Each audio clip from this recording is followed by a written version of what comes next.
Continuing our coronavirus coverage now, we're hearing from many of you with questions about going back to work in a week or so when the governor's safer-at-home order expires April 30th. For example, what are your rights as an employee when it comes to the expectation of safety? I put some of your questions earlier today to our legal analyst, Greg Isaacs. Greg, it's good to see you. It's great to be here in the parking lot at WATE, Lori. We're practicing social distancing still. Absolutely. But we wanted to ask you, in light of the governor saying, listen, businesses can start to reopen very soon, beginning Monday, some of them, this begs the question, what is an employee's right and an employer's right when it comes to maintaining safety at work? Well, what an issue. Governor Lee has now announced that he's going to let his stay-at-home order expire. He's going to work with the 6 most populous counties with their health departments, their mayors, to come up with a plan to reopen and transition the economy. And there's going to be guidelines. So, you know, if you are an employer, as you go through this transition, it is important to use reasonable care.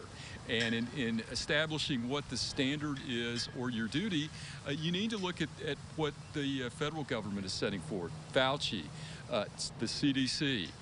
You need to really be aware of the guidelines that Governor Lee is going to set forth along with your local officials.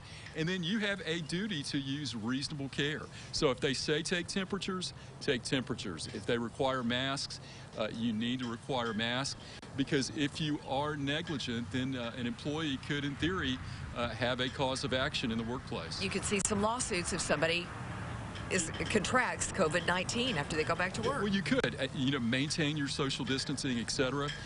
Tennessee is an employee at will state, so I think if your employer says it's time to come back to work, unless you have a contract that says otherwise, you could be compelled to come back to the workplace. So even if you're afraid and you're saying, listen, I know what the governor said, but I don't necessarily agree, and you're not ready to go back, you still... Yeah, and pandemics in the law are something it's foreign. There's been one case, it was a Supreme Court case, Jacobson versus Massachusetts in 1905, where a individual was compelled to take the smallpox virus when that pandemic hit.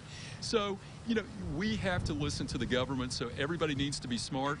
And if you're an employer, I would be ultra careful and vigilant, because not only do you have to use reasonable care, this coronavirus is so dangerous you may be strictly liable. For example, if you're handling nuclear waste, if you're handling an exotic animal, you don't have a duty to use reasonable care. You have an absolute duty to make people safe. And I think this may rise to that level. Really? So everybody needs to read and adhere to all the federal guidelines, the state guidelines, and the local guidelines as we go through this transition phase to reboot our economy and assimilate everybody back out in public.